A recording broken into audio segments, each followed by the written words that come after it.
नमस्कार, एक बार फिर आपका बहुत बहुत स्वागत करते हैं बजट 2025 पर इस विशेष कार्यक्रम में। और जब से बजट प्रस्तुत हुआ है तब से लगातार डीडी न्यूज इस बजट के विभिन्न प्रावधानों को लेकर चर्चा भी कर रहा है, अहम बिंदु भी आपके साथ साझा कर रहा है, क्योंकि ये बजट, जैसे प्रधानमंत्री ने कहा, जनता जनार्दन का बजट है ये। और अरविंद, कह सकते हैं कि जब ये बजट अनाउंस हुआ उसके बाद से हर वर्ग, हर व्यक्ति के चेहरे पर एक मुस्कान भी नजर आ रही है, क्योंकि जब हम बात करते हैं कृषि, एमएसएमई, निवेश, निर्यात की इन 4 इंजन्स की, तो इसके आगे बहुत कुछ है जिसको आज अपना पिटारा खोल के वित्त मंत्री ने देशवासियों के लिए दिया है। यानी सरकार लेती नहीं देती नजर आई है इस बजट में। आपके साथ मैं हूं ममता, मेरे साथ हैं अरविंद। शुक्रिया ममता। नमस्कार दर्शकों। निश्चित तौर से प्रधानमंत्री की जो प्रतिक्रिया में उन्होंने कहा कि सरकार ने इस बजट के माध्यम से अपना खजाना भरने का प्रयास नहीं किया, बल्कि आम लोगों की जेब में पैसा रहे, उनकी आय बढ़े, इस लिहाज से प्रयास किया गया है और अर्थव्यवस्था में हर एक व्यक्ति को हिस्से में उसके विकास की यात्रा में शामिल कर सकें। फोकस यहां नजर आ रहा है किस प्रकार से विभिन्न सेक्टर्स में एलोकेशंस किए गए हैं, नई योजनाओं या नियमों परियोजनाओं की शुरुआत की बात की गई है। इस तमाम पहलुओं पर विस्तार से हम करेंगे चर्चा और बजट के इस बारीक पहलुओं को समझने के लिए विशेषज्ञों के साथ हम चर्चा भी करेंगे, लेकिन उससे पहले नजर डालते हैं इस वक्त की सुर्खियों पर। प्रधानमंत्री नरेंद्र मोदी ने बजट को बताया ऐतिहासिक, कहा हर भारतीय के सपनों को पूरा करने वाला बजट। बजट से आत्मनिर्भर भारत और विकसित भारत मिशन को मिलेगी गति। इनकम टैक्स छूट का सभी आय वर्ग के लोगों को होगा फायदा।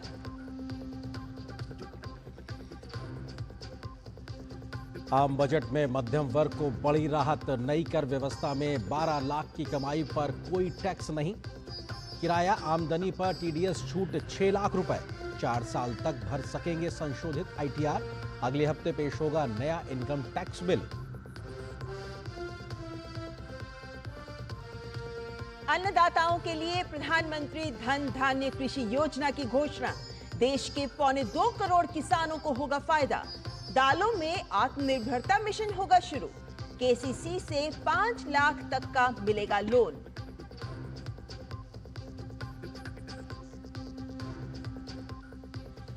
बजट में make in India, make for world पर जोर। स्टार्टअप के लिए 10,000 करोड़ का फंड। बनेंगे एआई एक्सीलेंस सेंटर। 5 साल में बढ़ेगी मेडिकल की 75,000 और आईआईटी की 65,000 सीटें।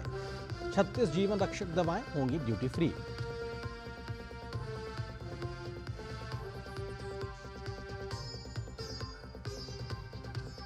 और बीमा क्षेत्र में बड़ा सुधार, 100% एफडीआई की घोषणा। खिलौना उत्पादन का ग्लोबल हब बनाने के लिए राष्ट्रीय योजना का ऐलान। एमएसएमई के लिए अब 10 करोड़ रुपए होगी लोन गारंटी लिमिट। बिहार के किसानों की मदद के लिए बनेगा मखाना बोर्ड। असम के नाम रूप में लगेगा नया यूरिया प्लांट।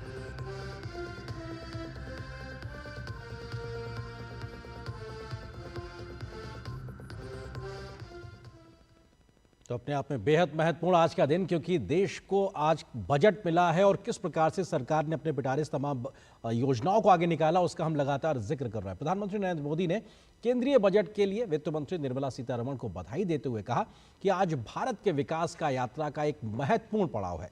ये बजट हर भारतीय के सपने को पूरा करने वाला बजट है। बिल्कुल। और प्रधानमंत्री ने साथ ही ये भी कहा कि हमने सेक्टर्स युवाओं के लिए खोल दिए हैं।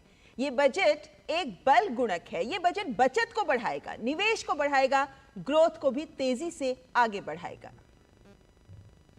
आज भारत की विकास यात्रा का एक महत्वपूर्ण पड़ाव है। ये 140 करोड़ भारतीयों की आकांक्षाओं का बजट है। ये हर भारतीय के सपनों को पूरा करने वाला बजट है। हमने कई सेक्टर्स युवाओं के लिए खोल दिए हैं। सामान्य नागरिक विकसित भारत के मिशन को ड्राइव करने वाला है। ये बजट एक फोर्स मल्टीप्लायर है। ये बजट सेविंग्स को बढ़ाएगा, इन्वेस्टमेंट को बढ़ाएगा, कंजम्पशन को बढ़ाएगा और ग्रोथ को भी तेजी से बढ़ाएगा। मैं वित्त मंत्री निर्मला सीतारमण जी और उनकी पूरी टीम को इस जनता जनार्दन का बजट, पीपल्स का बजट, इसके लिए बहुत बहुत बधाई देता हूं।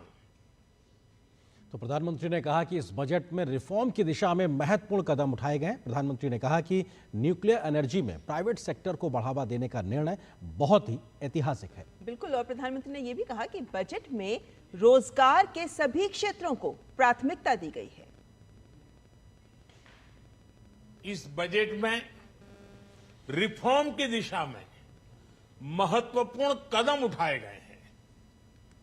न्यूक्लियर एनर्जी में प्राइवेट सेक्टर को बढ़ावा देने का निर्णय बहुत ही ऐतिहासिक है। ये आने वाले समय में सिविल न्यूक्लियर एनर्जी का बड़ा योगदान देश के विकास में सुनिश्चित करेगा। बजट में रोजगार के सभी क्षेत्रों को हर प्रकार से प्राथमिकता दी गई है। एक विस्तृत बजट जिसको आज प्रस्तुत किया गया है, लेकिन बिंदुवार कुछ अहम बिंदु आपके सामने बजट के जरूर रखना चाहेंगे ताकि आप समझ सकें कि एक विस्तृत तरीके से क्या कुछ बजट की प्राथमिकताएं रही हैं। आइए रखते हैं आपके सामने बजट की यही खास बातें। वित्त मंत्री निर्मला सीतारमण ने संसद में पेश किया मोदी 3.0 का पहला पूर्ण बजट। लगातार 8वीं बार बजट पेश करने वाली पूर्णकालिक महिला वित्त मंत्री होने का बनाया विश्व रिकॉर्ड। साल 2025-26 का आम बजट संसद में हुआ पेश। देश के विकास पर खर्च किए जाएंगे 50,65,000 करोड़ रुपए। बजट 2025-26 में वित्तीय अनुशासन पर दिखा जबरदस्त फोकस। वित्त मंत्री ने कोविड महामारी के बाद से लगातार वित्तीय घाटे में गिरावट का बनाया कीर्तिमान। 2020-21 में वित्तीय घाटा जीडीपी के 9.2% से घटकर 2025-26 में केवल 4.4% रहने का अनुमान। देश के विकास पर खर्च होने वाले पूंजीगत व्यय यानी कैपेक्स में ऐतिहासिक बढ़ोतरी का बना नया रिकॉर्ड। बुनियादी ढांचे में होने वाला यह खर्च अब तक का सबसे अधिक जीडीपी का 4.3% के बराबर है। देश की सुरक्षा के लिए वित्त मंत्री ने किया 4.9 लाख करोड़ रुपए के बजट का प्रावधान। ग्रामीण विकास पर खर्च होंगे 2,66,000 करोड़। अगले साल के लिए कुल सब्सिडी का खर्च 3,80,000 crore. Rail, road, shipping, aviation समेत ट्रांसपोर्टेशन के लिए 5,48,000 करोड़ रुपए से ज्यादा होंगे खर्च। देश की आंतरिक सुरक्षा के लिए वित्त मंत्री ने गृह मंत्रालय को दिया 2.3 लाख करोड़ रुपए से ज्यादा का बजट। किसान कल्याण के लिए 1.7 लाख करोड़ से ज्यादा का बजट। शिक्षा और स्वास्थ्य पर होगा 2.26 लाख करोड़ रुपए का खर्च। शहरी विकास पर करीब 97,000 करोड़ होंगे खर्च। आईटी और टेलीकॉम को 95,000 करोड़ से ज्यादा मिले। भारत बना दुनिया की सबसे तेज रफ्तार अर्थव्यवस्था। वित्त मंत्री ने बीते 10 वर्षों में भारत की अभूतपूर्व विकास यात्रा की ओर खींचा दुनिया का ध्यान। अगले 5 वर्षों में सबका विकास के लक्ष्य को ध्यान में रखकर योजनाओं पर रहेगा फोकस। वित्त मंत्री ने गरीब, युवा, अन्नदाता और नारी शक्ति के विकास के लिए 10 सूत्री कार्यक्रम का किया ऐलान। खेती बाड़ी, एमएसएमई, निवेश और एक्सपोर्ट्स बनेंगे भारत की विकास के पावरफुल इंजन। विकसित भारत के लक्ष्य में देश को गरीबी मुक्त बनाना, 100% उच्च गुणवत्ता की शिक्षा सभी को देना, सभी को सस्ती और समग्र स्वास्थ्य सेवाएं उपलब्ध कराना, सभी को स्किल और रोजगार के साथ जोड़ना, देश की 70% महिलाओं को आर्थिक गतिविधियों में लगाना और देश के किसानों को भारत को दुनिया का फूड बास्केट बनाने में मदद करना रहेगा फोकस। लंबी अवधि में महंगाई को काबू में रखने के लिए वित्त मंत्री ने कृषि क्षेत्र के लिए किया बड़ा ऐलान। तिलहन की तर्ज पर अब 6 सालों के लिए दालों में आत्मनिर्भरता के मिशन की होगी शुरुआत। फलों और सब्जियों के उत्पादन और विकास के लिए बनेगी समग्र योजना। खेती बाड़ी के मोर्चे पर देश के सबसे पिछड़े 100 जिलों में शुरू की जाएगी प्रधानमंत्री धन धान्य योजना। एमएसएमई सेक्टर के लिए वित्त मंत्री का बड़ा ऐलान। एमएसएमई स्कीम का फायदा लेने के लिए अब निवेश की सीमा 2.5 गुना और टर्नओवर की सीमा 2 गुना बढ़ाई गई। अगले 5 सालों में लघु और छोटी इकाइयों को मिलेगा 1.5 लाख करोड़ रुपए का अतिरिक्त कर्ज। स्टार्टअप्स के लिए नए 10,000 करोड़ रुपए के फंड ऑफ फंड्स की भी हुई है घोषणा। पहली बार उद्यमिता की दुनिया में कदम रखने वाले 5 लाख महिला SC/ST उद्यमियों के लिए वित्त मंत्री का बड़ा तोहफा। स्टैंड अप इंडिया की तर्ज पर अगले 5 सालों के लिए मिलेगा 2 करोड़ रुपए तक का टर्म लोन। वित्त मंत्री ने फुटवेयर और लेदर, फूड प्रोसेसिंग, खिलौना उद्योग, क्लीन टेक मैन्युफैक्चरिंग को बढ़ावा देने के लिए नए मिशन का किया ऐलान। मेक इन इंडिया को और मजबूती देने के लिए छोटे और बड़े उद्यमियों को सहारा देने के लिए नेशनल मैन्युफैक्चरिंग मिशन की होगी शुरुआत। 2025 से 2030 तक के लिए वित्त मंत्री ने नए एसेट मोनेटाइजेशन का किया ऐलान। नए प्रोजेक्ट्स में आएगा 10 लाख करोड़ रुपए का निवेश। राज्यों को कैपेक्स और रिफॉर्म्स के लिए 50 सालों के लिए मिलेगा 1.5 लाख करोड़ रुपए का ब्याज मुक्त कर्जा। हर घर नल से जल पहुंचाने के लिए जल जीवन मिशन को मिला 2030 तक विस्तार। वित्तीय क्षेत्र में बड़े सुधारों की हुई घोषणा। बीमा क्षेत्र में एफडीआई की सीमा 74% से बढ़ाकर 100% की गई। कारोबार में आसानी के लिए वित्त मंत्री ने ईज ऑफ डूइंग बिजनेस को विस्तार देने के लिए कई उपायों की घोषणा की। स्टार्टअप्स को मिलने वाला फायदा 2030 तक बढ़ाया गया। देश में निवेश करने की शर्तों को भी बनाया गया आसान। तो वहीं केंद्रीय गृह मंत्री अमित शाह ने बजट 2025 को आत्मनिर्भर भारत का रोड मैप बताया है। अमित शाह ने अपने सोशल मीडिया एक्स पर पोस्ट करते हुए लिखा है कि बजट 2025 विकसित और हर क्षेत्र में श्रेष्ठ भारत के निर्माण की दिशा में मोदी सरकार की दूरदर्शिता का ब्लूप्रिंट है। किसान, गरीब, मध्यम वर्ग, महिला और बच्चों की शिक्षा, पोषण व स्वास्थ्य से लेकर स्टार्टअप, इनोवेशन और इन्वेस्टमेंट तक हर क्षेत्र को समाहित करता यह बजट मोदी जी के आत्मनिर्भर भारत का रोड मैप है। इस सर्वसमावेशी और दूरदर्शी बजट के लिए प्रधानमंत्री नरेंद्र मोदी और वित्त मंत्री निर्मला सीतारमण जी को बधाई देता हूं।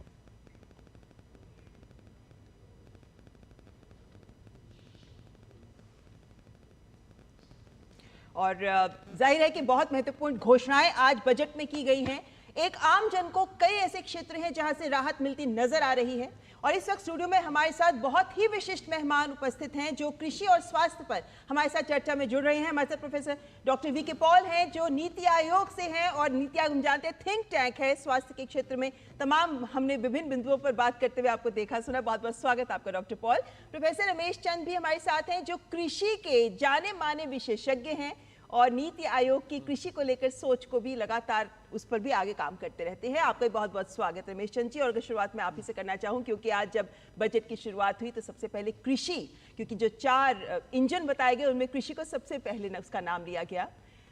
एक विस्तृत सोच जो आपकी ओर से हम जानना चाहेंगे, किस सोच के साथ सरकार ने इस बजट में कृषि क्षेत्र को आगे बढ़ाने के लिए प्रयास किए हैं? जो घोषणाएं हुई हैं वो चाहे हम कृषि की बात करें, किसान की बात करें, सबको आगे बढ़ाती बल देती नजर आती हैं। मेरे विचार में इस बजट के पीछे एक सबसे बड़ी सोच ये है कि जो हमारा कृषि क्षेत्र है उसे हमें रिकॉग्नाइज करना होगा as a engine of growth. उसके पीछे बहुत कारण है। एक तो ये कारण है कि उससे हमें रिजिलियंस मिलती है। कोविड के समय भी जब हमारी बाकी इकॉनमी सारी परफॉर्म नहीं कर रही थी, नेगेटिव ग्रोथ रेट हो गया था, तब भी हमारे एग्रीकल्चर सेक्टर का ग्रोथ रेट पहले से भी एक बेहतर रहा। तो एक तो ये उसका है। दूसरा, हमने जो कैलकुलेशंस की हैं कि यदि भारत को विकसित भारत का दर्जा हासिल करना है वर्ष 2047 तक, तब ये जो इकॉनमी का सबसे बड़ा क्षेत्र है, कृषि हमारी इकॉनमी का सबसे बड़ा क्षेत्र है। 17 से 18% राष्ट्रीय आय कृषि क्षेत्र कंट्रीब्यूट करता है और मैन्युफैक्चरिंग सेक्टर से भी ये 10% ज़्यादा बड़ा क्षेत्र है। दूसरा, एम्प्लॉयमेंट के थ्रू इनकम आती है लोगों की और इंक्लूसिव ग्रोथ अचीव होता है। लगभग 46% लोग जो हैं वर्क फोर्स हमारी वो कृषि के बीच में है। ये एक ओवरऑल थिंकिंग थी। फिर यदि हम पिछले 10 साल से के जब से ये सरकार आई है आंकड़े देखें तो हमारा कृषि का जो विकास दर है, जो वृद्धि दर है gross value added in agriculture का, वो लगभग 4% प्रति वर्ष के पास पहुंच गया है, जो किसी समय में एक सपना होता था। 10वीं प्लान, 11वीं प्लान, 12वीं प्लान में हम उसे एक टारगेट रखते थे जो कभी अचीव नहीं हुआ था। तो ये 10 साल में 4% के लगभग विकास दर होना, तो ये भी एक देश को इस ओर ध्यान ले जाता है कि कृषि को आप एक ग्रोथ का इंजन बनाइए, केवल सर्विसेज और मैन्युफैक्चरिंग तक आप इसको ना रखिए। तीसरा बड़ा कारण कृषि को जो है केंद्र में फोकस में लाने का ये है कि ओवरऑल ग्रोथ एग्रीकल्चर क्षेत्र की बहुत अच्छी रही, लेकिन इससे ये निष्कर्ष नहीं हम निकाल सकते कि देश के सारे ही क्षेत्र में वो वृद्धि दर एक जैसी रही हो। तो हमारे देश में अभी भी बहुत ज़िले हैं इस तरह के, कई प्रदेशों के कुछ प्रांत हैं जहाँ पर जो हमारा वृद्धि का दर है कुछ कुछ ऐसे भी ज़िले हैं जहां ग्रोथ रेट लगभग 0%, यानी कि उसमें कोई ग्रोथ नहीं है। एक आधा ऐसा भी है जहां पर वो ग्रोथ रेट नेगेटिव में है। तो हम यदि इंक्लूसिव ग्रोथ, इक्विटी को ध्यान में रख के, सबका विकास को ध्यान में रख के हमें चलना है, तो हमें इस तरह के ज़िले, इस तरह के part of the states, region जो हैं, उसको ज़रूर ध्यान देना होगा। और वो इस चीज़ के लिए भी महत्वपूर्ण है कि जहाँ ग्रोथ नहीं हुई वहाँ ग्रोथ करने के चांस बहुत ज़्यादा होते हैं। जहाँ ऑलरेडी ग्रोथ 4% हुआ वहाँ और ज़्यादा ग्रोथ के अवसर थोड़े कम हो जाते हैं। तो मुख्य रूप से ये जो हमें एनालिसिस 10 वर्ष का मिला, उस पे ये चीज़ आधारित है, जिससे ये भी निकल के आया है कि हमारा फिशरी का ग्रोथ रेट 7-8% है, हमारा पशुपालन, डेयरी, दूध, उसका ग्रोथ रेट लगभग 5% है, और हमारा फल, सब्जियां, हॉर्टिकल्चर, उसका ग्रोथ रेट भी हमारा 4% या उससे ऊपर है। लेकिन दूसरे सेगमेंट हमारे ऑयल सीड हो गया, हमारे सीरियल हो गए, जैसे कॉटन है, शुगर केन है, जिनको हम फील्ड क्रॉप्स कहते हैं, तो वो पिछड़ती नज़र आ रही है। हमें उन पे एक स्पेशल ध्यान और स्पेशल फोकस देकर उनको भी एक जो मेन पूरे सेक्टर का ग्रोथ रेट है उस पर लाना है। तो ये एक ओवरऑल थिंकिंग इसके पीछे। बिल्कुल, एक तरीके से ग्रोथ इंजन एग्रीकल्चर सेक्टर हो, क्योंकि हम ये भी जानते हैं कि लगभग 16-17% के आसपास जीडीपी में हिस्सा एग्रीकल्चर और एलाइड सेक्टर का। प्रोफेसर वीके पॉल जी भी हमारे साथ जुड़े हुए हैं। सर, स्वास्थ्य को लेकर नीति आयोग में आप एज ए मेंबर बहुत लंबे समय से काम कर रहे हो, और हमने देखा है कि कोविड की चुनौती के बाद से लेकर लगातार आप इस प्रकार की योजनाओं पर रहे। मौजूदा बजट में आपको क्या नजर आता है, क्योंकि जिस बात का कृषि के लिहाज से 100 जिलों को आइडेंटिफाई करने की बात इस बजट में है, हम जानते हैं आकांक्षी जिलों में पहले से ही काम हो रहा है, और स्वास्थ्य बहुत बड़ा एक इंडिकेटर है। इस बजट में क्या खास? इस बजट में सबसे पहले जो माननीय फाइनेंस मिनिस्टर ने आर्टिकुलेट किया विजन विकसित भारत का, उसमें उन्होंने कहा कि ज़ीरो पॉवर्टी होगी, 100% शिक्षा के आयाम मिलेंगे, और तीसरी बात उन्होंने जोड़ी कि हम affordable, effective, comprehensive health care का प्रावधान करने की तरफ बढ़ेंगे। तो right in the heart of the budget framework स्वास्थ्य को और एजुकेशन को बिल्कुल एक सेंट्रल प्लेस दिया गया है। और हमने देखा है कि पिछले 10 साल में स्वास्थ्य क्षेत्र में ट्रांसफॉर्मेटिव चेंजेस आई हैं। हेल्थ इंश्योरेंस की बात करें, यूनिवर्सल हेल्थ कवरेज की बात करें, तो आयुष्मान भारत, प्रधानमंत्री जन आरोग्य योजना हमें मिली, हमें health and wellness centre, Ayushman आरोग्य मंदिर का कार्यक्रम मिला। ह्यूमन रिसोर्सेज में हमें बहुत आगे तक बढ़ने के लिए ताकत मिली, मेडिकल एजुकेशन की सीट्स बढ़ गई हैं, strengthening of district health system की बात हो, तो एक बहुत ट्रांसफॉर्मेटिव फेज से हम गुजर रहे हैं। और ये बजट जो है उसी प्रक्रिया को आगे लेके जाता है और उसमें ज़्यादा ताकत प्रदान करता है। Now let me just highlight a few issues. सबसे पहले 1 करोड़ हमारे गिग वर्कर्स हैं जो स्विगी, जोमेटो, ये सब सर्विसेज देते हैं। उनके लिए पहली बार एक क्लियर कट एक सोच सामने लेके आ गए हैं कि उनका सोशल प्रोटेक्शन, वेलफेयर का एक नेट होना चाहिए, और उसमें उनकी रजिस्ट्रेशन होगी ई श्रम पे और उनको आईडी मिलेगा। लेकिन इम्पॉर्टेंटली ये भी घोषणा हुई है कि वो प्रधानमंत्री जन आरोग्य योजना के लाभार्थी बन जाएंगे। 1 करोड़ एडिशनल जो फैमिलीज हैं इस तरह से आगे प्रधानमंत्री जन आरोग्य योजना में जुड़ेंगे। I think this is a very major announcement. Secondly, प्रधानमंत्री जी ने 15 अगस्त को अनाउंसमेंट की थी कि 75,000 मेडिकल एजुकेशन की, अंडर ग्रेजुएट की और पोस्ट ग्रेजुएट्स की सीट्स को 5 साल में बढ़ाएंगे। उसी को चिन्हित करते हुए वित्त मंत्री मैम ने कहा है कि इस साल के अंदर हम 10,000 ये सीटें ऊपर लेके आएंगे। हमने देखा है कि पिछले 10 सालों में 1,10,000 सीटें बढ़ी हैं, 130% इंक्रीज़ हुआ है। और उसी कड़ी में इस साल में 10,000 under graduate plus post graduate seats बढ़ाई जाएंगी। एक बहुत इनोवेटिव कार्यक्रम आप सामने आ रहा है। कैंसर एक बहुत डिफ़िकल्ट बीमारी है, उसका इंसिडेंस बढ़ रहा है क्योंकि हमारी लॉन्गेविटी बढ़ रही है और लाइफस्टाइल के इश्यूज़ हैं। उसको टैकल करने के लिए कई लेवल पे काम होना चाहिए, जैसे कि आरोग्य मंदिर के द्वारा हम स्क्रीनिंग करेंगे, टर्शरी केयर में सर्जरीज होंगी, कीमोथेरेपीज होती है, रेडियोथेरेपी होती है, लेकिन बीच में सेकेंडरी लेवल को हमें स्ट्रेंथन करने के लिए एक क्लियर कार्यक्रम और एक विजन हमारे सामने आया है, जिसका कि जैसे प्रधानमंत्री जी ने कहा जनता जनार्दन का बजट, तो मैं कहूँगा कि कैंसर के परिप्रेक्ष्य में जनता जनार्दन के लिए डे केयर सर्विसेज कैंसर की ज़िलों में और सब ज़िलों में स्थापित करने की घोषणा हुई है, और उसमें से 200 ज़िले तो इसी साल में कार्यान्वित कर दिए जाएंगे। डे केयर का मतलब यह है कि आपका सर्जरी हो गया, अगर ज़रूरत थी, आपकी ट्रीटमेंट प्लान हो गई और उसको लिंक कर दिया जाएगा कि सेंटर्स ऑफ एक्सीलेंस में ट्रीटमेंट प्लान हो जाए। लेकिन कीमोथेरेपी के लिए क्यों जाना है 700 kilometre? Chemotherapy can be given under supervision in a secondary care system and even in a nursing home for that matter in the private sector।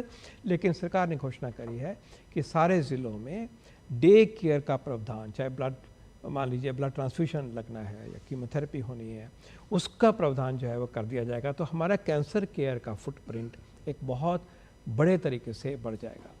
इसमें मैं ऐड करना चाहूँगा 2 रिफॉर्म और। पहला कि इंश्योरेंस जो एफडीआई पार्टिसिपेशन 74 से 100 हुआ है, उसका हेल्थ इंश्योरेंस को एक्सपैंड करने का एक बहुत बड़ा मौका हमारे लिए खुल जाएगा, क्योंकि मिडिल क्लासेस में प्राइवेट इंश्योरेंस का बहुत स्कोप है। नए प्रोडक्ट भी बनने चाहिए। आईआरडीआई ने बहुत सारे रिफॉर्म्स भी करे हैं रिसेंट टाइम्स में, और उसी को जोड़ते हुए अब ये जो घोषणा हुई है, उससे हेल्थ इंश्योरेंस की रीच और उसकी जो कॉम्प्रिहेंसिवनेस है, उसका फ़ायदा जो है वो और बहुत बड़े समाज को उससे मिलने का रास्ता खुल गया है।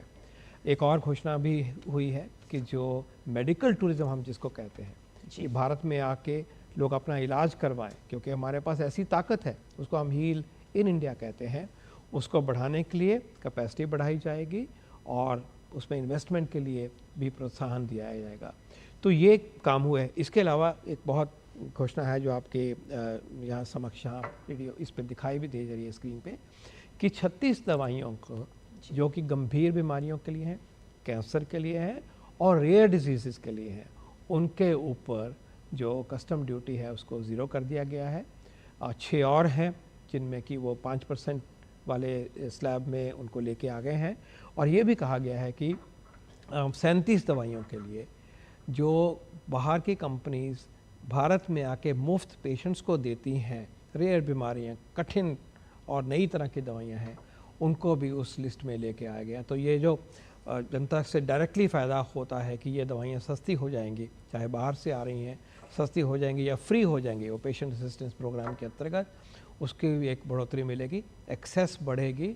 और अब मैं लास्ट में एक ऐड करना चाहूँगा जो घोषणा न्यूट्रिशन से रिलेटेड है। हमारी सक्षम आंगनवाड़ी और पोषण 2.0 जो कार्यक्रम है, दुनिया के सबसे बड़े कार्यक्रम जो पोषण के हैं, चाइल्ड डेवलपमेंट के हैं, उनमें माना जाता है, और शायद ये सबसे बड़ा ही कार्यक्रम है दुनिया का ऐसा। उसमें 80 लाख के करीब प्रेग्नेंट वेमेन को खाना प्रदान किया जाता है, और इसी तरह से 8 करोड़ बच्चों को, 1 करोड़ प्रेग्नेंट वेमेन, 8 करोड़ बच्चे और 20 लाख किशोरियों को पोषण प्रदान किया जाता है।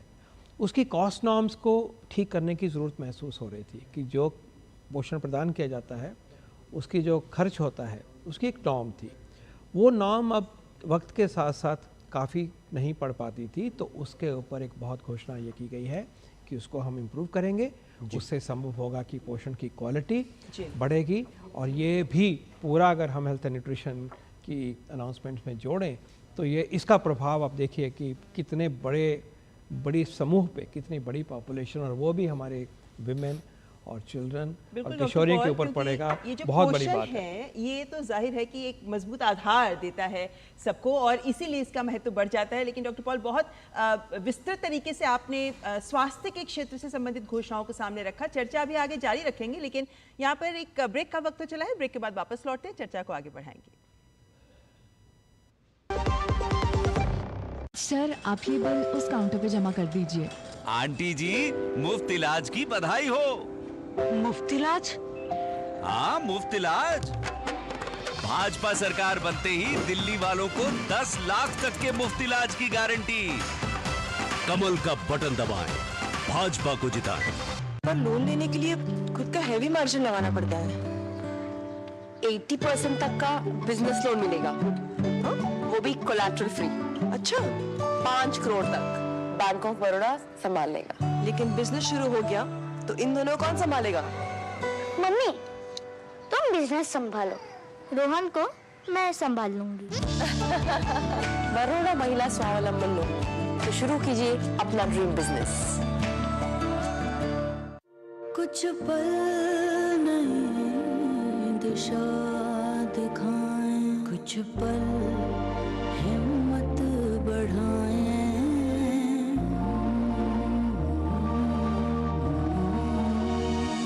मंजिल नहीं फिर दूर जब कुछ पल साथ बिताएं। तुम्हारे साथ बिताए हुए पल मेरे साथ रहेंगे जिंदगी भर।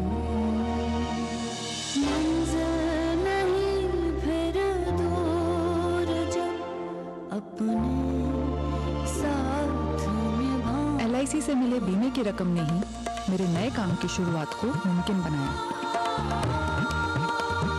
कुछ पल का साथ बन जाता है जिंदगी भर का साथ। LIC, हर पल आपके साथ। क्या आप जीवन में अनहोनी घटनाओं की चुनौती से सुरक्षित है? सुरक्षा का भरोसा नेशनल इंश्योरेंस के साथ। प्रोडक्ट्स की एक विशाल रेंज जो सुरक्षित रखे आपके जीवन के हर पहलू को, चाहे हो सेहत, घर, गाड़ी या business. Prompt service, hassle free process, fair settlements और कैशलेस फैसिलिटी के लिए टाई अप। हमारी वेबसाइट या अपने करीबी NIC ऑफिस में जाए। नेशनल इंश्योरेंस, 1906 से आपके भरोसेमंद इंश्योरेंस पार्टनर। पढ़ाई में लड़कियों के नंबर अक्सर ज्यादा ही आते हैं, इसलिए SBI देता है हर नारी को एजुकेशन लोन्स 0.5% कम इंटरेस्ट रेट्स पे, ताकि मास्टर्स के लिए विदेश जाने वाली लड़कियों का नंबर भी ज्यादा रहे। SBI, बैटिंग फॉर नारी शक्ति। LIC presents Jeevan Lakshya. Get life insurance with attractive maturity benefits. Also, in case of death of life assured, get 10% of sum assured per annum till maturity, plus premium payment waived, plus maturity sum assured, along with bonus. An excellent policy to plan for children's education and other milestones. LIC's Jeevan Lakshya. पर loan लेने के लिए खुद का heavy margin लगाना पड़ता है। 80% तक का बिजनेस लोन मिलेगा, हाँ? वो भी कोलैटरल फ्री। अच्छा, 5 करोड़ तक बैंक ऑफ बड़ौदा संभाल लेगा। बड़ौदा महिला स्वावलंबन लोन, तो शुरू कीजिए अपना ड्रीम बिजनेस।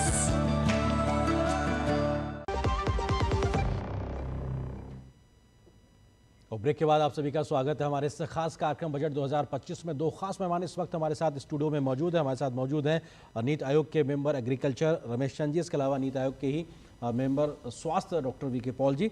रमेश चंद जी, अब आपसे समझना चाहेंगे एग्रीकल्चर को लेकर, क्योंकि स्पेसिफिक अगर घोषणाओं के लिहाज से बात करें, बिहार में मखाना बोर्ड बनाने की बात हुई है, यूरिया में हम कैसे देश को आत्मनिर्भर बनाएं उस दिशा में हम नए प्लांट को लगाने जा रहे हैं। साथ ही साथ अगर हम देखें तो जो ब्लू इकोनॉमी की हम बात करते हैं उसमें SEZ बना के उस दिशा में प्रोत्साहन दिया गया। तो एक अल्टरनेट आय को बढ़ाने और जो मौजूदा व्यवस्थाएं उसको संबल देने के लिहाज से ये घोषणा कितना मददगार साबित होंगी? ये घोषणाएं जो हैं बहुत महत्वपूर्ण है, लेकिन इसके साथ साथ मैं आपके चैनल से एक और बात कहूँगा कि एग्रीकल्चर के लिए कुल मिलाकर 10 घोषणाएं डायरेक्टली हुई हैं। 7 पे तो काफ़ी चर्चा हो रहा है, आपके चैनल को भी मैं देख रहा हूँ, बाकी चैनल्स को भी, लेकिन 3 पे अभी तक जिक्र तक नहीं हुआ, लेकिन वो बहुत ज़रूरी है और उसको समझना कि वो 3 कौन सी हैं।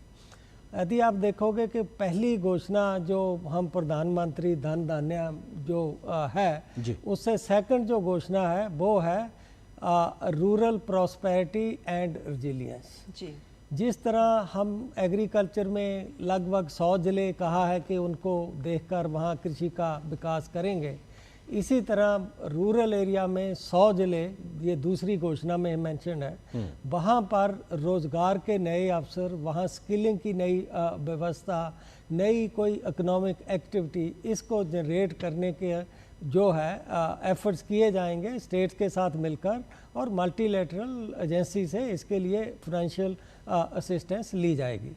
अब इसका उद्देश्य क्या है? इसका उद्देश्य ये है कि जो रूरल एरिया में एग्रीकल्चर एक मेन एक्टिविटी है और वो सीजनल एक्टिविटी है, आपको 5-6 महीने रोजगार मिलेगा, 5-6 महीने कोई रोजगार नहीं है। तो इसलिए लोग वहाँ से पलायन करते हैं।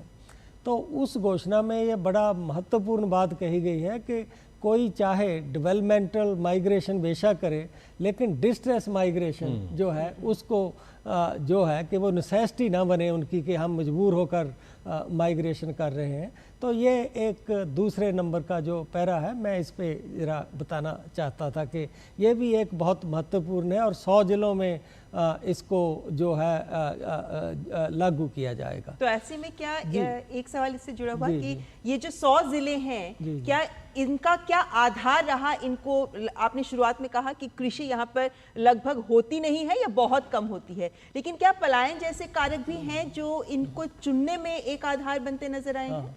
वो आप नेक्सर को देखें तो थोड़ा सा वहाँ संकेत है कि ये किस तरह के ज़िले होंगे। तो जैसे हमने एक किस्म से पहले पैरा में है तो क्लियरली डिफाइंड पैरामीटर उसमें दिए हैं एग्रीकल्चर के लिए, कि वो पैरामीटर हैं कि वहाँ प्रोडक्टिविटी बहुत कम है, क्रॉप इंटेंसिटी वहाँ पर बहुत कम है, वहाँ जो क्रेडिट मिलता है वो बहुत कम है, इरिगेशन बहुत कम है। तो वो पहले वाले जो 100 डिस्ट्रिक्ट्स हैं एग्रीकल्चर के उनसे होंगे।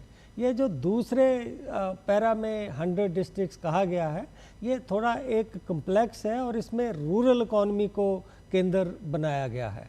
अब रूरल इकॉनमी में एग्रीकल्चर एक बहुत बड़ा एक इकोनॉमिक एक्टिविटी है, लेकिन हमें रूरल इकॉनमी को डाइवर्सिफाई करने के लिए वहाँ एमएसएमई का रोल, ये तीनों चीज़ें एक लिंक्ड हैं। उसके पैरामीटर तय किए जाएंगे कि वो 100 डिस्ट्रिक्ट जहाँ हम रूरल प्रॉस्पेरिटी और रूरल रिजिलियंस को फर्दर इम्प्रूव करने के लिए उसका एग्रीकल्चर में जो माइग्रेशन होता है उसे रोकने के लिए और लोगों को वहाँ स्किल देकर नई इकोनॉमिक एक्टिविटी जो कैसे करें। लेकिन दूसरी दो यदि समय है तो उनको मैं मेंशन करना चाहूँगा। दूसरा ये है कि वित्त मंत्री जी ने घोषणा की है कि हम ये तो कहते हैं कि किसानों को अपनी यील्ड इंक्रीज करने के लिए अच्छी क्वालिटी का सीड यूज़ करना चाहिए, लेकिन वो अच्छी क्वालिटी का सीड उतना ही यूज़ करेंगे जितना देश में पैदा होता है। जिस हिसाब से हमें सीड रिप्लेसमेंट रेट लाना है देश में, उस हिसाब से जो क्वालिटी सीड है उसका प्रोडक्शन नहीं हो रहा। तो उन्होंने एक mission for production of hybrid और क्वालिटी सीड, उसकी भी एक घोषणा की है कि सीड जो है वो टेक्नोलॉजी का कैरियर है। वो दालों में और फसलों में तभी प्रोडक्टिविटी का इंक्रीज आएगा यदि हम किसान को high quality seed, hybrid seed दे पाएंगे। तो एक ये भी एक 10 में एक ये महत्वपूर्ण घोषणा है।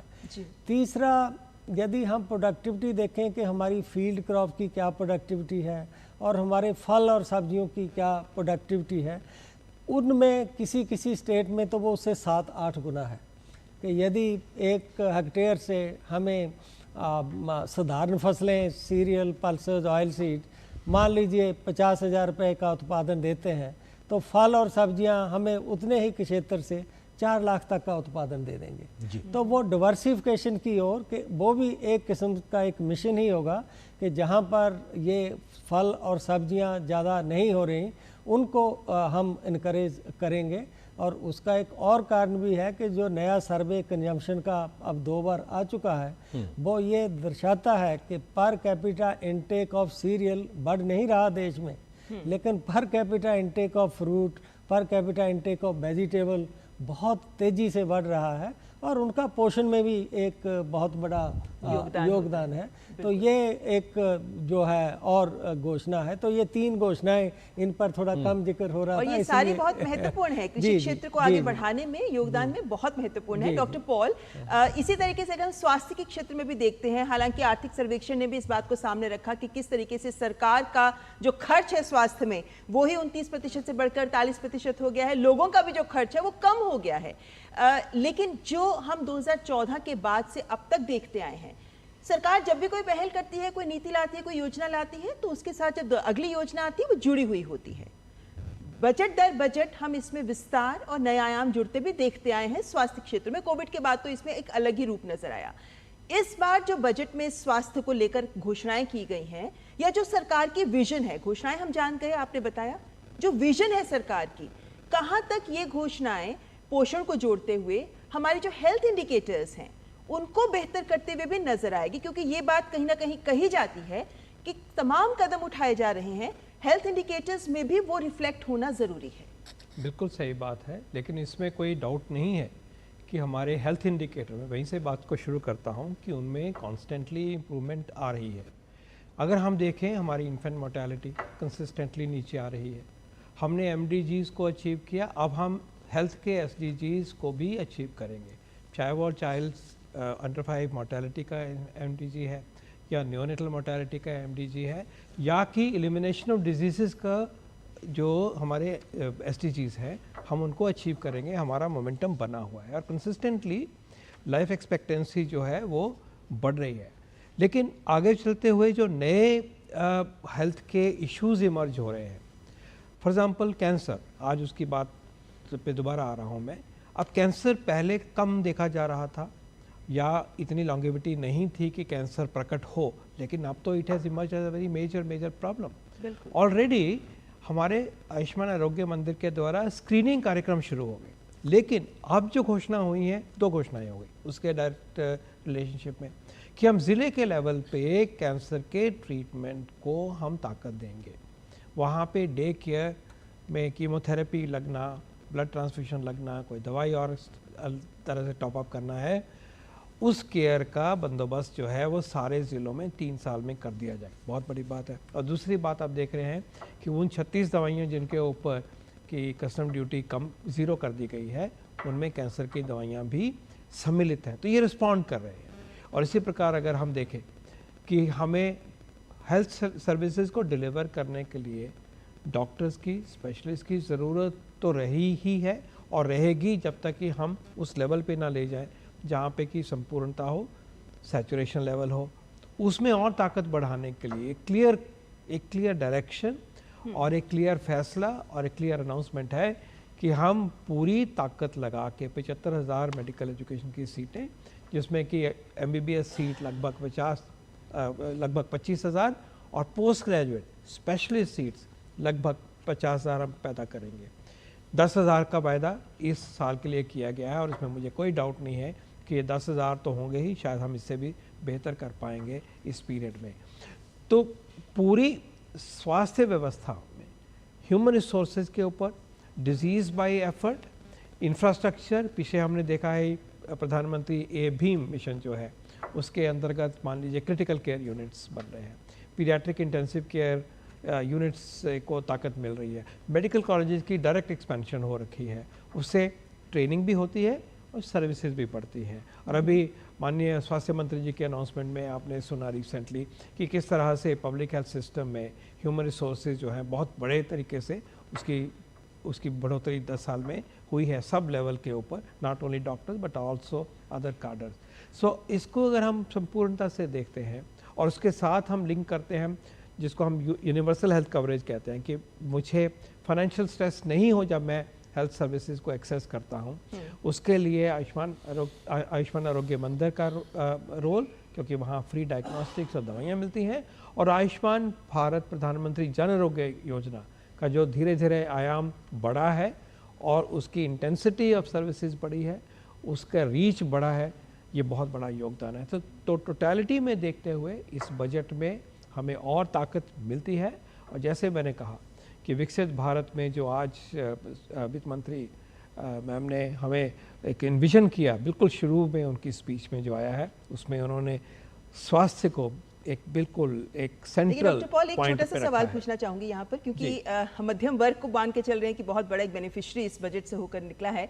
और इंश्योरेंस की बात आपने कही थी कि बीमा को, क्योंकि FDI खोल दिया गया है, 100% FDI इंश्योरेंस में आ रहा है, हेल्थ इंश्योरेंस भी उसका एक बड़ा फैक्टर रहा है। बिल्कुल ठीक कह रहे हैं। और मध्यम वर्ग के हाथ में एक हेल्थ इंश्योरेंस सस्ती आए, ये बहुत जरूरी है अगर उनके स्वास्थ्य की भी देखभाल हम करना चाहते हैं। हालांकि GST से उम्मीद लगा रखी है अभी भी देशवासियों ने, लेकिन इससे क्या हमारे हेल्थ इंश्योरेंस सस्ती होने के चांस बढ़ते हैं? हेल्थ इंश्योरेंस पे मुझे लगता है कि अब रास्ते खुल गए हैं। IRDA ने जो रिफॉर्म्स करें कि कोई एज कोई एक्सक्लूशन क्राइटेरिया नहीं होगी हेल्थ इंश्योरेंस के लिए। पुरानी कोई बीमारी है व्यक्ति को, वो कोई एक्सक्लूशन नहीं होगा कि उसकी वजह से हेल्थ इंश्योरेंस नहीं आपको मिल रही।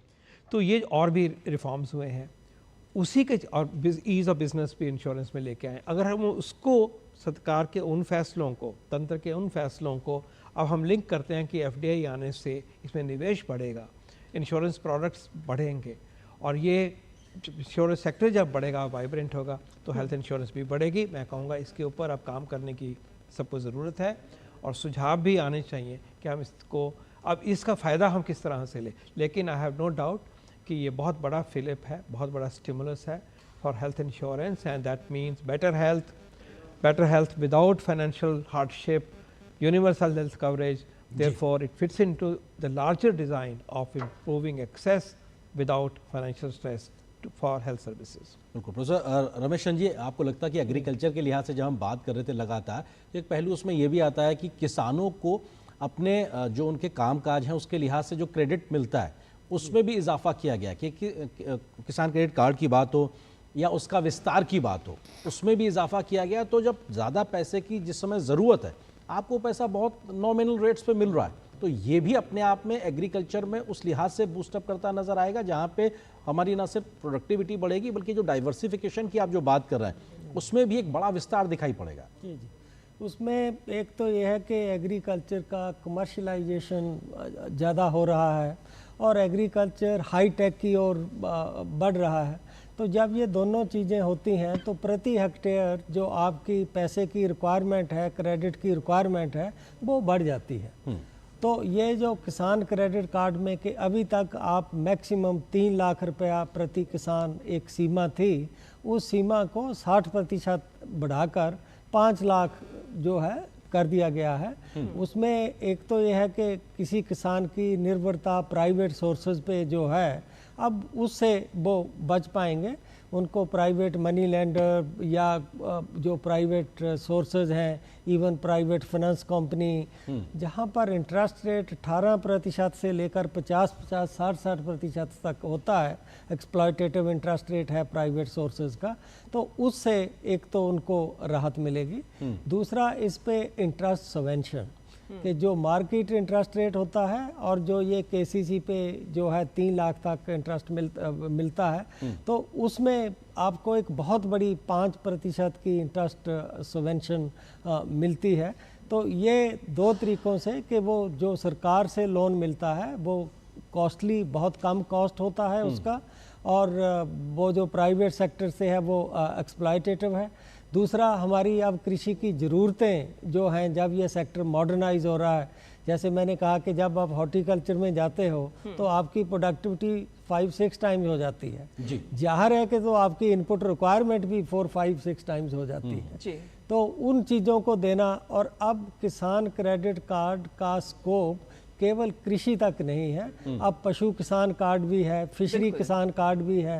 तो किसी ने एक डेयरी शुरू करनी हो, आज के डेट में अच्छी गाय, अच्छी भैंस 1 लाख रुपए से ऊपर में आती है जी। तो ये काफ़ी, क्योंकि ये ओवरऑल रिक्वायरमेंट क्षेत्र की बड़ी है, उसे देखते हुए ये बहुत सराहनीय कदम सरकार ने प्रोफेसर चंद, एक बहुत छोटा सा सवाल, ये जो मखाना बोर्ड बिहार में बन रहा है, एक प्रोडक्ट को लेकर इस तरीके की एक पहल की गई है, और इनमें भी जो लोग लगे हैं उनको एफपीओस के साथ जोड़ा जाएगा, एक लॉन्ग टर्म सोच है जो यहाँ नजर आती है। क्या इस तरीके का एक्सपेरिमेंट और क्षेत्रों के साथ और प्रोडक्ट्स के साथ भी सरकार आने वाले वक्त में कर सकती है? ये ऑलरेडी हुआ है, ऐसा नहीं कि इसी को किया है। आज से शायद 3 हफ्ते पहले कॉमर्स मिनिस्ट्री ने नेशनल टर्मेरिक बोर्ड की स्थापना की। तो ये जो हमारे सुपर फूड इमर्ज हो रहे हैं और एग्रीकल्चर के विकास में एक्सपीरियंस के साथ ये पता निकल कर आया है कि जहां हम फोकस्ड वे में एक प्रोग्राम करते हैं तो हमें जो परिणाम मिलते हैं वो बहुत अच्छे होते हैं, कंपेयर टू कि हम एक पैसे को पूल करके इकट्ठा लगाएं और तब उनको अलग अलग चीज़ों पे लगाएं।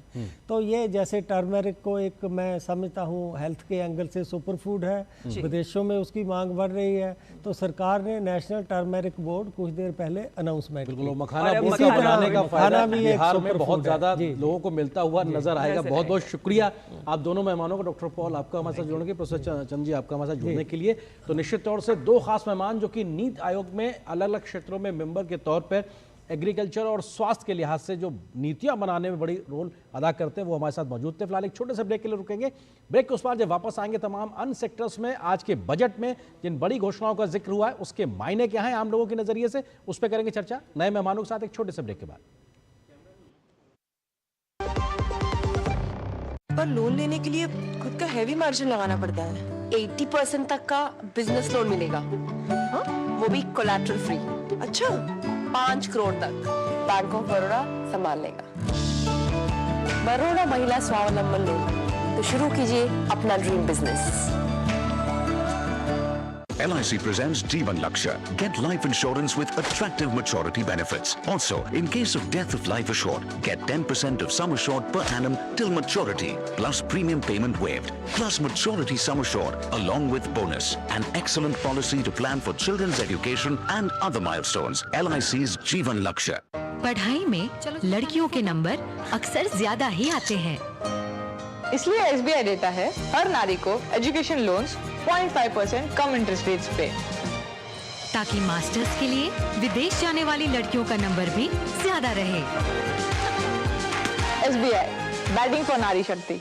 नई दिल्ली विश्व पुस्तक मेला आ गया है, एक बार फिर देने आपकी कल्पना को नई उड़ान। साहित्य और संस्कृति की इस अद्भुत दुनिया में अपने पसंदीदा लेखकों, साहित्यकारों और कलाकारों के साथ जाने कहानी भारत की। आइए हम भारत के लोग गर्व से शामिल हों विश्व के सबसे बड़े पुस्तक मेले में और मनाए गणतंत्र भारत का 75 वर्षों का उत्सव विश्व की सर्वश्रेष्ठ किताबों के साथ। 1 से 9 फरवरी सुबह 11 बजे से रात 8 बजे तक भारत मंडपम कॉम्प्लेक्स में। स्कूल स्टूडेंट्स, सीनियर सिटीजन्स और दिव्यांगजनों के लिए एंट्री फ्री। टिकट ऑनलाइन और मेट्रो स्टेशन पर उपलब्ध। पर लोन लेने के लिए खुद का हैवी मार्जिन लगाना पड़ता है। 80% तक का बिजनेस लोन मिलेगा, हाँ? वो भी कोलैटरल फ्री। अच्छा, 5 करोड़ तक बैंक ऑफ बड़ौदा संभाल लेगा। लेकिन बिजनेस शुरू हो गया तो इन दोनों कौन संभालेगा? मम्मी, तुम बिजनेस संभालो, रोहन को मैं संभाल लूंगी। बड़ौदा महिला स्वावलंबन लोन, तो शुरू कीजिए अपना ड्रीम बिजनेस।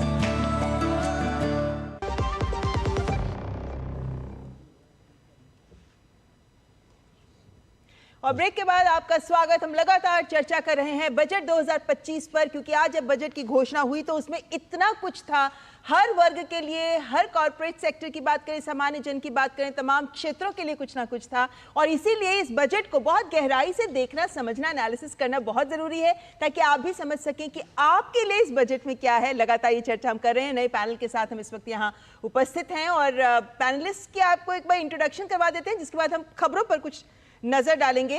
चलिए सबसे पहले खबरों पर ही नजर डाल लेते हैं। केंद्रीय वित्त मंत्री निर्मला सीतारमण ने आज जो बजट पेश किया गया, आम बजट, उसमें रोजगार प्रोत्साहन के साथ ही कृषि और ग्रामीण अर्थव्यवस्था को मजबूती प्रदान करने के लिए कई कदमों का ऐलान किया। और वित्त मंत्री ने कहा कि देश के शीर्ष 50 पर्यटन स्थलों को राज्यों के साथ साझेदारी में विकसित किया जाएगा। बिल्कुल, और वित्त मंत्री निर्मला सीतारमण ने पर्यटन को रोजगार सृजन का एक महत्वपूर्ण साधन बताया और बुनियादी ढांचे को मजबूत करने, कौशल विकास तथा यात्रा को आसान बनाने के उद्देश्य से कई नई पहल की पेशकश भी की है।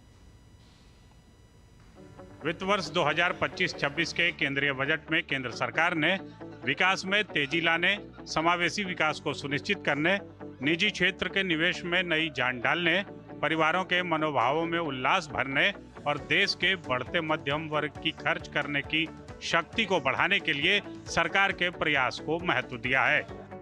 केंद्रीय वित्त मंत्री निर्मला सीतारमण ने देश के विकास के इंजन को गति देने के लिए कृषि, MSME, निवेश और निर्यात को प्रोत्साहित करने पर ध्यान दिया है। सरकार ने कृषि विकास और ग्रामीण समृद्धि को बढ़ावा देने के लिए राष्ट्रीय उच्च पैदावार बीज मिशन KCC के माध्यम से अधिक ऋण, प्रधानमंत्री धन धान्य कृषि जिला विकास कार्यक्रम, कपास उत्पादकता मिशन और बिहार में मखाना बोर्ड के गठन को बजट में शामिल किया है। सरकार ने दलहन के क्षेत्र में आत्मनिर्भरता के लिए तूर, उड़द और मसूर पर विशेष ध्यान देते हुए 6 वर्षीय मिशन की शुरुआत की है। इसके साथ ही ग्रामीण अर्थव्यवस्था के विकास के लिए भारतीय डाक सेवाओं को विस्तार दिया गया है। सरकार ने MSME को सहायता और मेक इन इंडिया को बढ़ावा देने के लिए सूक्ष्म उद्यमियों के लिए 5 लाख रुपए की सीमा के क्रेडिट कार्ड जारी करने का प्रस्ताव किया है। पहले साल में ऐसे 10 लाख कार्ड जारी किए जाएंगे। सरकार ने महिलाओं, अनुसूचित जातियों और अनुसूचित जनजातियों सहित 5 लाख पहली बार के उद्यमियों के लिए नई योजना शुरू करने की घोषणा की है, ताकि अगले 5 वर्षों के दौरान 2 करोड़ रुपए तक के ऋण दिए जा सकें। केंद्रीय बजट में अर्थव्यवस्था को गति देने के लिए, नवाचार और निवेश को प्रोत्साहित करने के लिए IIT में क्षमता को विस्तार देने, भारतीय भाषा पुस्तक स्कीम के तहत स्कूली और उच्चतर शिक्षा के लिए भारतीय भाषाओं की पुस्तकें डिजिटल रूप से उपलब्ध कराने, कौशल प्रशिक्षण के लिए 5 राष्ट्रीय उत्कृष्टता केंद्र की स्थापना, अटल टिंकरिंग प्रयोगशालाएं के तहत सरकारी स्कूलों में 50,000 प्रयोगशालाओं की स्थापना, शिक्षा के। इस वक्त शिक्षा मंत्री धर्मेंद्र प्रधान मीडिया से बात कर रहे हैं, ये आपको सुनाते हैं वो उनका प्रतिक्रिया क्या है बजट को लेकर। मैं एक वाक्य को पुनः उद्धृत करना चाहूंगा। अभी अभी प्रधानमंत्री जी ने बजट के ऊपर रिएक्शन देते हुए कहा,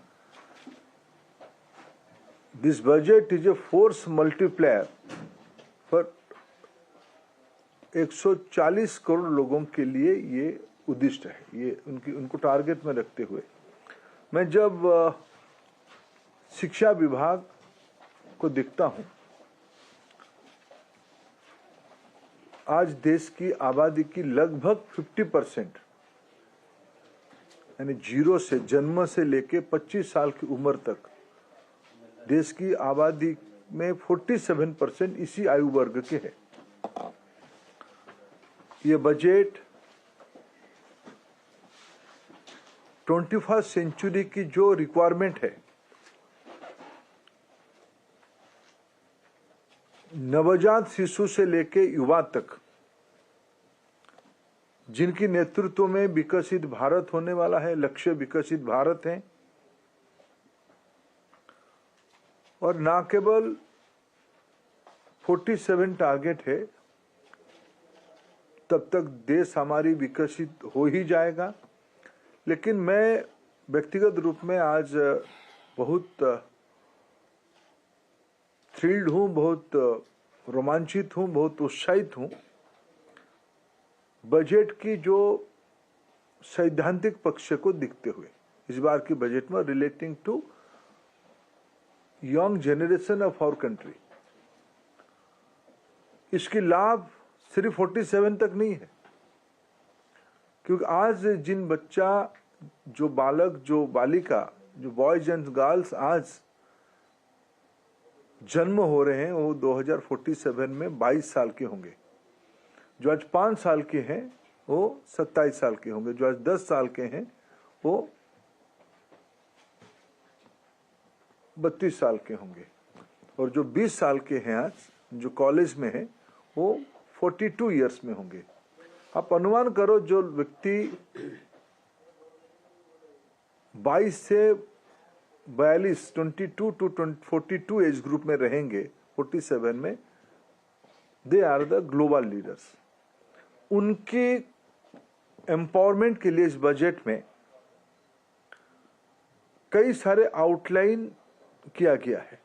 मैं इसलिए प्रधानमंत्री आदरणीय श्री मोदी जी और देश की वित्त मंत्री आदरणीय निर्मला सीतारमण जी का आभार प्रकट करता हूं। Quality school education, skilling, nurturing innovation, entrepreneurship and research. These are the broad indicator of this budget. भारतीय ज्ञान परंपरा को आगे ले जाने के लिए इस बजट में कई कल्पना किया गया है। मैं अगर स्पेसिफिक उस कोहोर्ट की कुछ बेनिफिट के बारे में आपके सामने कहूं, उनके बारे में बजट में उल्लेख किया गया है। जो एग्जिस्टिंग स्कीम सब है हमारी दोनों डिपार्टमेंट की, school education and higher education की, जो सेंट्रल स्पॉन्सर्ड स्कीम्स है, सेंट्रल स्कीम्स है, ये प्रोग्राम तो चलेगा ही, लेकिन एबव ऑल आज राष्ट्रीय शिक्षा नीति के तहत जो हमारी फाउंडेशनल कोहोर्ट है, बाल बाटिका हम लोगों ने शुरू किया है। उस आयु ग्रुप में, इस एज ग्रुप में न्यूट्रिशन और कुछ टीचिंग लर्निंग मटेरियल की इन्वॉल्वमेंट हो, ये उसकी एक स्ट्रैटेजी है। सक्षम आंगनबाड़ी पोषण 2.0 उसकी एक पहला फाउंडेशन स्टोन है। इसकी ब्रैकेट में 8 करोड़ बच्चे रहते हैं और 1 करोड़ प्रेग्नेंट मदर रहते हैं। ये इम्प्लीमेंट WCD डिपार्टमेंट करने वाला है, लेकिन मैं इसको एक एजुकेशन फैमिली की पार्ट मानता हूँ, न्यू जनरेशनल डिपार्टमेंट मानता हूँ, मैं न्यू जनरेशन की देखभाल करने वाला डिपार्टमेंट मानता हूँ। मैं इसीलिए इसे शुरू कर रहा हूँ। सक्षम आंगनबाड़ी तथा पोषण 2.0 में इस बजट में आउटलाइन किया गया है। देश में पिछले 10 साल में अटल टिंकरिंग लैब की एक सक्सेसफुल पायलट इम्प्लीमेंटेशन हो गया। 10,000 स्कूल्स में बच्चों के अंदर इनोवेशन, एंटरप्रेन्योरशिप और क्रिटिकल थिंकिंग बढ़े और सरकारी स्कूल में बढ़े, रूरल एरिया में बढ़े, पेरी अर्बन में बढ़े। एक सफलता के साथ वो स्कीम आज इम्प्लीमेंट हो रहा है। उसको एक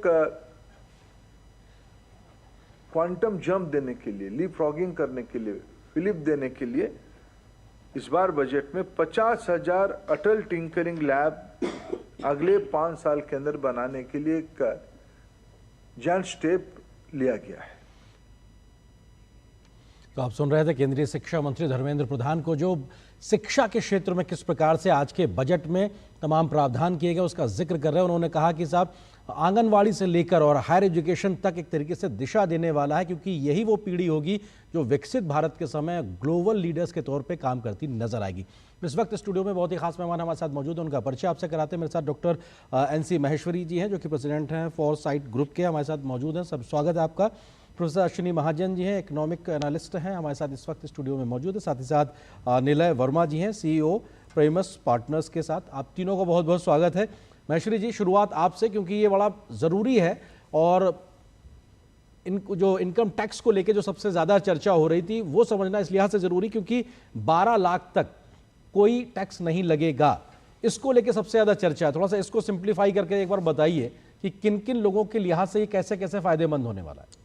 देखिए, आज का जो बजट मल्टी डायमेंशनल है, सबों को उन्होंने कुछ ना कुछ दिया है, लेकिन आज का पिवोटल पॉइंट, आज का जो धुरी है नेचुरली, वो मिडिल इनकम को जो छूट दी गई है, और खासकर जो डायरेक्ट टैक्स में अभूतपूर्व। मैं पिछले करीब 40 साल से बजट को देख रहा हूँ, मैंने 76 से प्रैक्टिस शुरू की थी, तो कभी भी इतनी ज़बरदस्त आपको इजाफा देखने में नहीं मिलेगा। मुझे याद है जब 76 में मिनिमम जो एग्जेम्पशन लिमिट थी खाली 8,000 रुपये थी, उसके चलते हुए आज 12 लाख है।